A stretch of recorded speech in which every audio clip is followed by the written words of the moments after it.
Go. Alors, salut Greg. Salut David. Donc, on se retrouve encore pour une autre vidéo commentaire de photos. Là, on va voir la suite du tournage. Disons, c'est où là, la voiture, elle a été chez. Chez Hervé Delaunay. Voilà, c'est ça. Donc en gros, il y a eu le conteneur. Derrière, il y a eu le démontage chez Peanuts Butter. Ça a été présenté à la télé. Ça montre aucun intérêt. Là, c'est vraiment la face cachée. Et là, vous allez voir que la voiture, elle était vraiment morte, hein. Elle était limite cassée en deux. Donc la voiture a été transportée. C'est un transporteur qui l'a emmené chez Hervé. Donc là, Hervé, il commence à dérifter déjà tout ce qui avait été rajouté, à savoir le tableau de bord. Donc, ça, c'est ce qu'on est en train de voir là. Voilà. Là, Ok. c'est ce qu'on est en train de voir. Donc vas-y. Donc voilà, donc là la voiture elle est sur chariot, il n'y a pas besoin. Bon, il a mesuré avant, il l'a posé sur le marbre, il a mesuré. L'idée c'est d'enlever la partie avant de la voiture et la partie, le treillis arrière. Mais Ok. bon, bah là, faut la démonter et puis il y a ce satané fuselage d'avion, là, cette monocoque. Donc vas-y, avance. Donc là voilà, hein, c'est toujours chez Hervé. Elle était en anti-gravillon la voiture. Elle était pour maquiller un peu tous les affres du temps. Les dernières saisons qu'elle a courues, elle était. C'est quoi l'anti-gravillon? C'est du goudron en fait. C'est du Ok. goudron qui est projeté. Ça cache tous les défauts. C'est un cache-misère. Ok. Les Anglais, ils adorent mettre ça sur Ah leur ouais, c'est ce voiture. qu'on voit un peu là Ouais, sur ouais, la texture là. ouais, carrément. Ok. Donc voilà. Donc là, il a d'abord fait entre guillemets, hein, le plus simple. Il a dérifté la peau extérieure. Donc en fait, on voit que la peau, elle prend bien toute la voiture, elle fait tout le tour. Et là, les trois. Attends, tu me permets, je Vas-y, te vas-y. prends la souris. Donc là, hein, c'est bien, c'est les renforts. C'est les Ok. renforts. Et donc la tôle extérieure est reprise sur ces renforts. Et là, on voit d'origine, il y avait de la colle.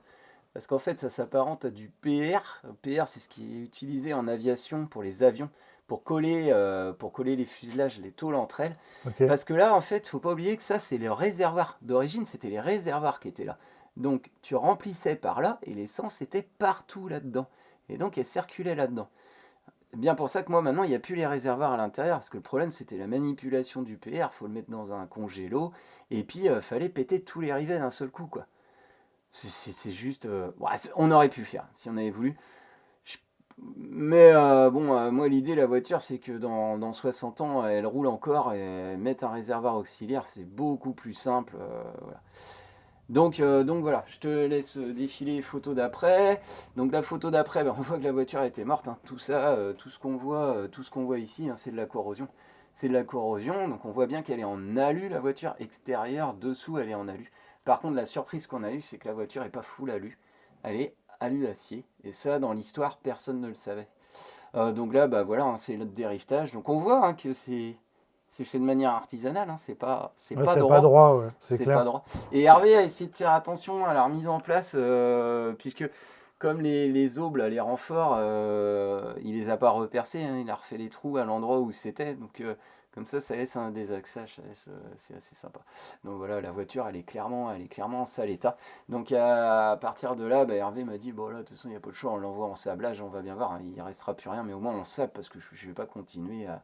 Donc il avait, pour enlever l'arrière, comme il n'arrivait plus à dérifter. En fait, la voiture, elle a dû être renforcée au fur et à mesure. Bon, bref. Donc, il y avait des tôles qui venaient les unes sur les autres. T'avais beau les dérifter, t'en avais d'autres en dessous. Donc, il a pris le parti de la tronçonner. Donc, il a tronçonné les feuilles d'alu, feuilles d'acier, pour pouvoir séparer l'arrière de l'avant. Ok. Parce que là, il pouvait plus démonter. Voilà. Bon, ça, c'est les pièces internes, hein. Là, c'est le renfort intérieur au niveau d'où on a les genoux. En gros, c'est sous le tableau de bord. J'ai pas les termes techniques, je suis désolé, moi je m'y connais pas assez en monoplace, j'ai pas les termes. Donc la partie avant est sablée et là du coup elle est juste maintenue sur la carlingue. On voit, hein, là c'est gris.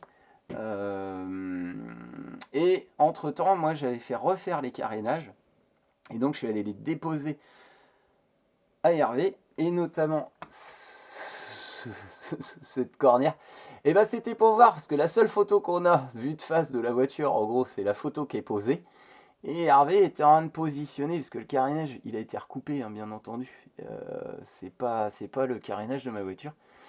Donc voilà, fallait faire du visuel par rapport à la photo pour qu'on ait le bon angle. Et là, il y a quand même un minimum de recherche pour trouver à peu près, pour qu'elle ait une belle ligne comme à l'époque. Ok. Donc c'est très artisanal, mais faut tourner autour de la voiture, comme je le disais. Donc voilà, là c'est les photos. En gros, vous voyez, il a mis un morceau de scotch. Il a mis un morceau de scotch, lui, où il pense qu'il faudrait redécouper le carénage pour avoir la bonne cote entre là et là par rapport à la photo d'époque qu'on a. Et puis, il a posé la barre pour pouvoir aller créer le tableau de bord qu'on avait pu.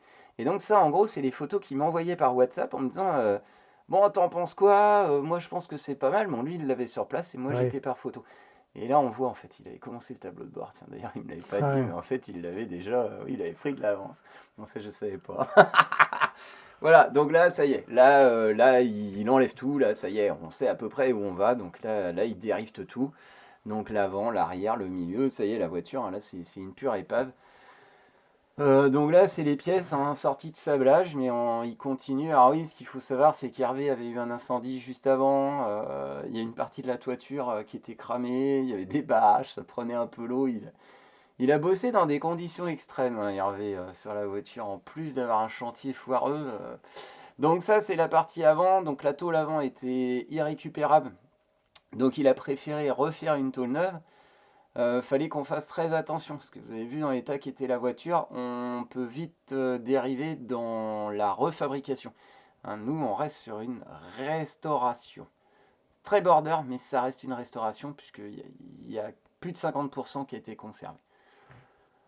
Donc voilà, donc là, toute cette pièce-là, hein, Hervé a réussi à la sauver, et a réussi à réinstaller cette pièce-là. Alors, je te dis pas le boulot. Faut tout nettoyer, faut tout bien enlever les rivets, réaliser tous les Oh, perçages. c'est clair. Ouais, voilà, la télé, hein, c'est beau, la voiture, elle est belle, mais Hervé, il a fait... c'est vraiment le mec qui a fait le plus gros du taf. Moi, je suis le petit rigolo, là, qui a fait mes soudures et tout. Lui, moi, quand il m'envoyait les photos, je me suis dit, oh là là, bah non, bah la voiture, bah là, je suis mal barré. Déjà, ça va me coûter une fortune. Et puis, bah, le mec, mais le Normand, là, mais il est fou, quoi. Voilà. Donc là, je lui avais fait le carénage avant, de NDB14. Et donc là, il est en train, au marqueur, il est en train de faire les tracés pour les découpes par rapport à les photos. Et puis, il essaye c'est facile, là, tu vois, tout est dépointé de la Ouais. voiture. Ça permet d'essayer d'ajuster, de voir, c'est... Ouais, ça se voit qu'il est habitué à faire ça. Bon, il a quand même reconnu que c'était le chantier le plus complexe qu'il avait fait et c'était l'une des plus jolies voitures qu'il avait sorties de son atelier. Moi, je pense pas. Je pense qu'il a sorti des voitures, elles sont toutes belles. Et là, du coup, le châssis, il est sorti de... Alors, le treillis arrière, le treillis avant, il les a tout nettoyés, il a rebouché plein de petits trous qui servaient à rien. Et là, ils sortent de sablage et puis c'est juste une peinture de protection pour pas que ça Ok. rouille. En aucun cas, c'est la peinture finale.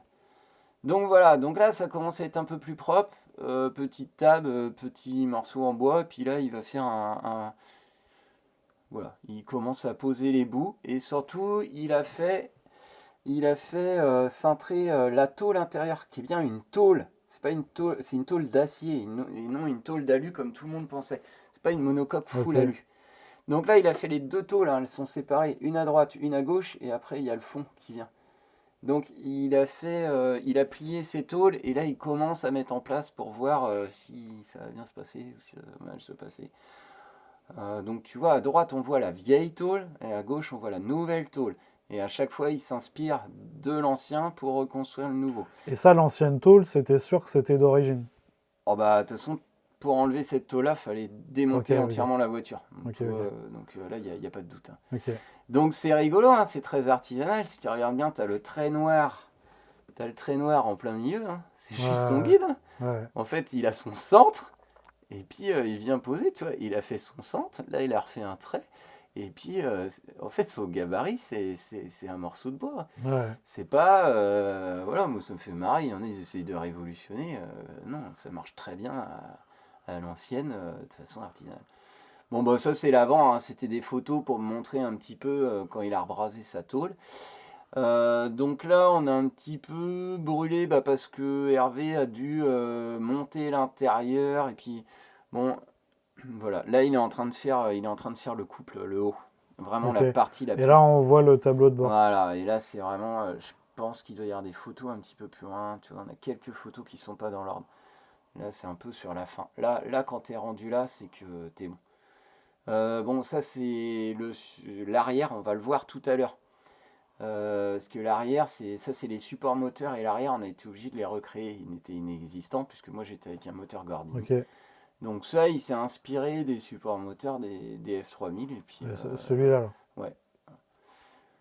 Voilà, donc là il commence à mettre ses rivets pop. Donc là, autant me dire, bon, lui, il a une popeuse pneumatique, il n'est pas à la main. Ouais, bah, heureusement. Voilà. Bon, là, quand t'es rendu là, en fait, là, ça y est, c'était gagné. Et Hervé, il m'a dit, ça y est, la voiture, elle est faite. Il avait fait le plus dur. Ouais. Par contre, vous allez voir, il a refait tous les triangles. Donc ça, c'était les carénages, hein. Ça, c'est son fils qui s'est occupé de ça. Donc là, ils sont en après. Il a mis son guide de ponçage. Il va les poncer. Et puis après, il va les peindre en bleu Gordini, enfin en bleu France. Voilà, c'était pour me remonter le moral. Parce que moi, je versais de l'argent. Mais voilà, il se disait, tiens, on va lui envoyer de la couleur au petit breton. Il va être content. Voilà, là, c'est vraiment... bah là, je suis content, moi, quand je reçois les photos, vous voyez, tout est passé, le gris, il est passé en caline de peinture. Tiens, d'ailleurs, c'est marrant, hein. Donc on voit bien, le châssis, il a été tronçonné, il a été rebrasé, mais ça, c'est pas nous qui l'avons fait, ça, c'est l'histoire de la voiture. Elle est née courte, elle a été rallongée, et elle a été rétrécie.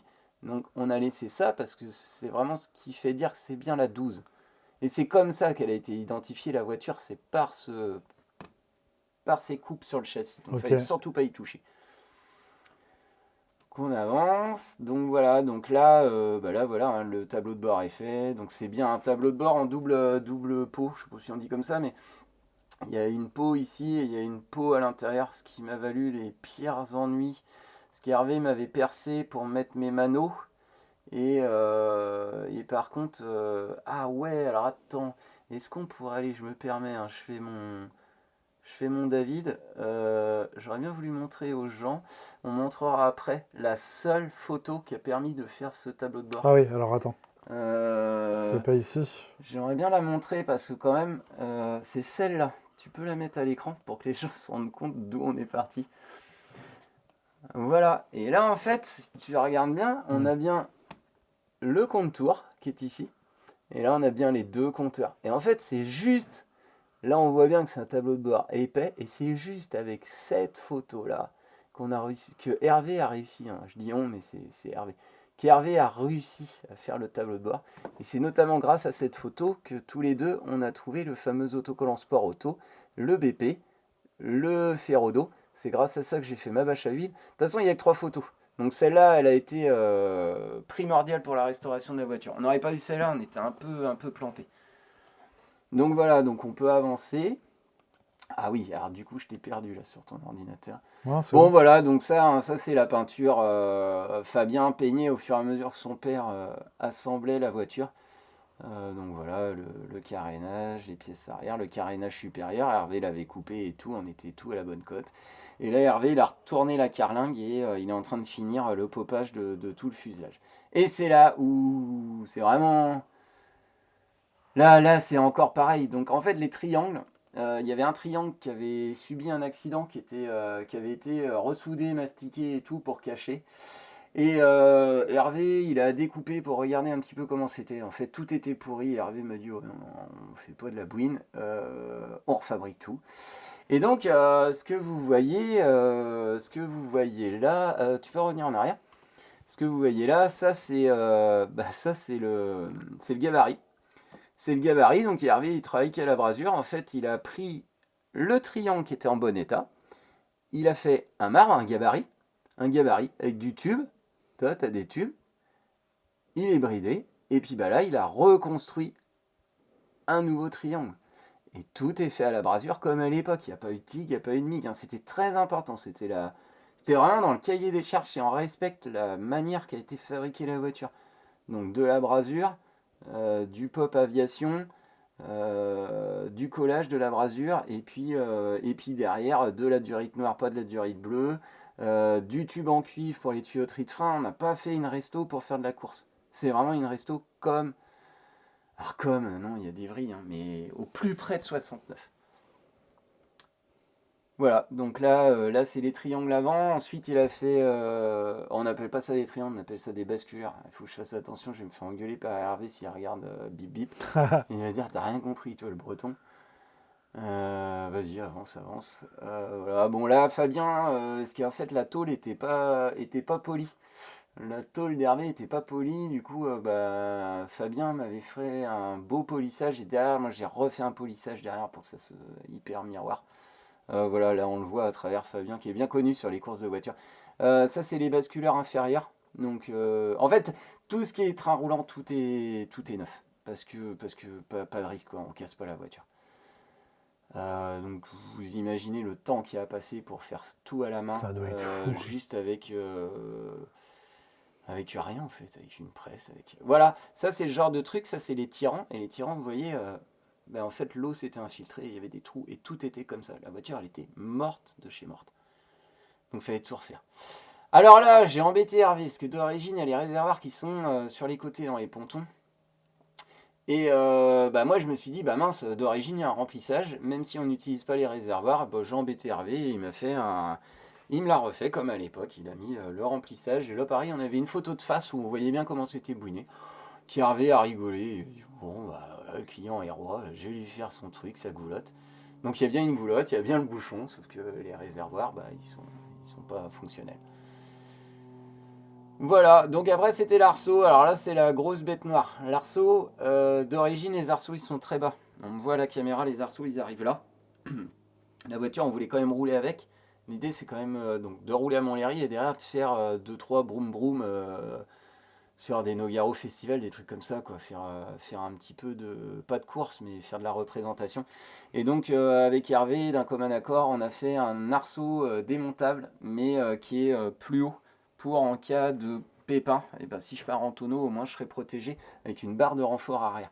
Donc ça c'est la vrille visuelle qui se voit tout de suite. C'est voilà, l'arceau, c'est pas, il a à peu près la forme d'époque, mais on respecte pas les photos d'époque. Mais ça c'est de la sécu, on pouvait pas passer outre. Voilà, donc là on avance, on avance. Voilà, donc là les triangles qui sortent du chromage, hein, donc il y a des gens qui me disent les soudures, hein, c'est de la brasure. C'est pas du TIC, c'est pas du MIG, c'est pas. Voilà. Et là, charger autant à la brasure, faut quand même. Moi j'ai essayé, hein, j'y arrive pas quoi. Puis bon, c'est un basculeur, c'est ce qui tient les roues, donc faut pas que ça pète quoi. Voilà, bon, ça c'est l'un des rares trucs que la télé m'a offert. Ils m'ont offert des conis. Sauf que, bah, en fait, bah, fallait prendre les cotes. Et puis, bah, les cotes, elles étaient mal prises. Et les conis, ils sont beaux, mais on peut pas enfin, ils vont C'est pas. quoi ça? Ça, c'est les amortisseurs. Ok. Ouais, c'est des tops. Enfin, c'est un truc de fou. Ça coûte une fortune, hein. C'est Koni qui a offert ça. Sauf que bah, j'ai fourni les vieux amortisseurs. Et ceux-là, ils sont réglables. Et en fait, pour les régler, bah, du coup, leur sort, il est trop. C'est quand même bizarre qu'ils aient pas percuté. Que du coup, bah, j'allais pas pouvoir détendre mes ressorts pour. J'allais pas. Oui, à l'arrière c'était trop haut et à l'avant c'était. Enfin bon, voilà, ça allait pas. Du coup, on les a pas utilisés. Là, ils sont mis, mais au final, on n'a pas pu les utiliser. La voiture était trop haute une fois sur ses roues à l'arrière et à Putain, c'est l'avant. vraiment dommage ça, hein. Oui, bah du coup, ils vont sur l'autre Pygmée, la Ouais, 68. ouais, Sur la remarque. 68, ils étaient trop courts les amortisseurs, donc ils allaient nickel sur celle-là. Donc voilà, donc là c'est le remontage, hein. Bon, il y a plein de petites histoires, les triangles, les porte-moyeux, Hervé les a ramenés 4 fois parce que je les voulais pas noirs, je les voulais absolument couleur magnésium. Et donc en fait, son gars là qui fait le poudrage, bah, a testé du vernis, après a testé du gris métal, il n'y avait rien qui allait, c'était pas beau. Et au final, j'aurais dû écouter le Normand direct et les faire noirs, puisqu'ils ont fini noirs. Voilà. Et là, donc là, il y a le moteur qui est en place. Et là, du coup, on va basculer. On va vous montrer l'implantation du moteur. Parce que là, j'étais là. J'étais là. Du coup, j'ai réussi à prendre quelques photos. Parce que, bon, donc, on va commencer pas quand il est en place. Tu vas commencer à partir d'où on voit Fabien avec la biquette. Attends, viens-moi tout. Commence ici, s'il te plaît. Voilà. Donc, moi, j'avais préparé le moteur boîte. Et donc là, bah, il y a moi sur la photo. Et moi, Fabien, le fils d'Hervé. Et puis un Hervé qui tient la voiture. Et puis un pote d'Hervé. Donc on était à 4. Attention, là, on était en renfort. Et puis le Normand, lui, il est baraque, hein. C'est pas un petit breton steak. On était en short, on était en plein été. Il faisait trop beau. Donc voilà, donc là, on essaye au palan, au final ça marche pas, le palan il n'arrivait pas à lever, parce que ça faisait quand même un ensemble lourd. Voilà, donc Fabien qui est hyper habitué, hein, qui est mécano en voiture de course, carrossier et tout, il est hyper habitué, donc là on commence à mettre en place. On commence à mettre en place, et au final, moi je pensais qu'on en avait pour 10 minutes, et on est resté la journée, parce que c'est hyper complexe. Donc j'avais les supports de mon autre Pygmée, là on les voit, les supports moteurs, c'est les supports moteurs de mon autre Pygmée, sauf que ça va pas avec celle-là, parce que c'est pas le même treillis arrière, moi je pensais que c'était le même, c'est pas le même. Voilà, des petites erreurs de jeunesse. Donc là on se rend compte que la lumière ça passe pas, on peut pas mettre la lumière, ça tape. Donc il y aura une solution qui sera trouvée en dernier, le mois avant la sortie de Montlhéry, hein, parce que voilà, de toute façon il n'y avait pas le choix par rapport à la fenêtre. J'ai failli instrumenter avec en visée enfin en moderne quoi, avec un capteur PMH et tout, parce que je trouvais aucun allumeur qui allait. Au final, j'ai réussi à modifier un allumeur, le diminuer la tête de Delco, et puis j'ai réussi à faire passer un allumeur. Donc voilà, donc là le moteur est un peu de travers, mais en gros Hervé il me dit bah voilà, là c'est la position, on pourra pas faire mieux. Donc boîte de vitesse posée sur la traverse, et on y va. Et c'est là que je suis resté 2 jours, parce que j'ai fait la petite main. Moi j'ai rien fait, mais j'ai coupé les tôles. Il me disait vas-y perce, j'avais trop peur de percer pas bien. Voilà, et donc on a fait la traverse arrière qui n'existait pas, et puis les supports moteurs. Donc on peut avancer. Normalement on doit voir Hervé au boulot. Déjà la voiture était bien avancée. Moi dans ma tête elle était pas trop avancée, mais maintenant que je vois les photos, elle était très avancée. Donc la traverse, hein, c'est un pauvre morceau d'acier, et puis derrière Ah, c'est ça là que tu parles. voilà. Et derrière, ouais, parce qu'en fait si tu veux, tu as la traverse, et ces moteurs là ils tiennent. Donc tu as un support à gauche, un support à droite, support moteur, et après la traverse arrière, c'est la boîte Hewland qui est reprise sur cette traverse. Donc Ok. cette traverse, nous on avait la traverse pour monter le Gordini avec la boîte UN Renault. Donc Hervé me dit non, non, on va refaire une belle traverse. Donc c'est ça ce qui est extraordinaire dans un atelier, hein, comme chez Hervé, il y a un peu de bazar, mais par contre, il y a de l'acier partout, donc il nous fallait un morceau d'acier de je sais plus combien de centimètres, on l'a trouvé, il nous fallait un tube de temps, il a appelé son pote qui est venu lui déposer, enfin voilà que c'est du vrai, du vrai quoi. Voilà, le moteur il est en place. D'ailleurs, j'avais déposé les jantes que je venais de refaire. Ah, c'est pas les jantes neuves, Voilà là. c'est les jantes des jantes d'origine que j'avais polies, que j'avais repeint et tout pour que ça fasse à peu près propre pour le remontage. Parce que je savais pas encore si j'allais avoir le budget pour pouvoir fabriquer les autres jantes. Parce que c'est un budget colossal de refabriquer les jantes. Donc voilà. Voilà, donc là, ouais, on doit avoir deux, trois photos, ouais, on voit des photos, voilà, Hervé. Donc toujours un gabarit en carton, donc on pose à travers, et puis après on trace, on fait tout en carton, et puis une fois que c'est fini en carton, et ben on passe à l'acier. Donc là voilà, on avait coupé les platines, on les avait pré-découpées, on les avait percées par rapport à notre bout de carton. On vient mettre notre travers, le morceau d'acier en travers, et puis là, on est en train de regarder est-ce que notre moteur est bien. Il faut bien que les donuts, c'est ça, la transmission, il faut que ça passe, hein, les cardans, ils sont là. Il faut pas qu'on soit trop de travers par rapport aux porte-moyeux. On n'avait pas les cardans, on n'avait pas les tirants, on n'avait rien du tout, hein. Voilà, faut bien réfléchir. À l'intérieur, tout est tubé, parce que quand on vient serrer, faut pas qu'on aplatisse la matière. Donc il y a des douilles, hein, dans chaque truc. Enfin, quand on voit le produit fini, on se dit ouais c'est faillot, mais non non non non, en amont faut penser à tout, faut pas se louper, faut bien mettre toutes les douilles, faut bien tout ajuster, et puis il faut que ça tienne quoi. C'est quand même le truc qui tient tout le groupe motopropulseur. Oh c'est beau, motopropulseur. Ouais. Non, mais c'est ça, c'est qu'en fait, faut que tu penses à tout avant, quoi. Mais Voilà. en même temps, là, t'avais pas tout, en fait, pour Et là on penser n'a à pas tout. tout. On n'a pas tout pour penser à tout. Mais justement c'est là où de passer par Hervé. Ouais, c'est que lui, Quand on avec a son fait des expérience, sters de voiture, et ouais, ben lui, avec il a son l'expérience. expérience, ouais. Moi, j'étais perdu. Moi, quand il m'a dit on va faire la traverse arrière, je comprenais que dalle, quoi. Puis j'ai vu avec ces morceaux de carton et tout, et puis au fur et à mesure, je voyais où on allait. Bon, bah là, on voit que le petit breton, bah, il a percé. C'était limite, hein, c'était limite, ça passe, mais c'était limite. Donc voilà, moi j'avais découpé les platines, après on a fait. Bon, j'ai rien gagné. C'était histoire que je sois content et que je reparte un peu moins bête chez moi. Et puis voilà. Et puis bah, après, chez Hervé, il y a le final. Donc bon, hein, je suivais l'histoire par téléphone. Et alors, quand même, il y a une petite anecdote qui est peut-être complètement, mais je vais quand même le citer, ce gars-là. C'est Enguerrand-les-Seines. Enguerrand-les-Seines, enfin bon, il a un job, mais à côté, il est écrivain. Il a écrit beaucoup sur l'Austin Mini. Donc c'est pour ça forcément que je connais Enguerrand, parce on a plus ou moins travaillé. Je l'ai fait travailler un petit moment, pas beaucoup. Et puis derrière, il a écrit des bouquins sur les Austin Mini, sur les Alpine Renault, il a fait plein. Et ce gars-là, je le rencontre au Mans, à une course au Mans. Je lui parle de ma Pygmée, donc forcément Enguerrand étant un petit peu, enfin étant historien, hein, il connaissait cette marque. Et là, il me dit, ouah, j'ai un mec à te présenter. Et c'est la première fois que je voyais Hervé Delaunay. Et ce qui est rigolo, c'est que Hervé a monté la voiture et j'ai reçu une photo d'Enguerrand. Parce qu'Enguerrand se déplaçait pour écrire un article sur les Alpines chez Hervé. Et il voit la voiture. Et là, il dit, oh, c'est quoi?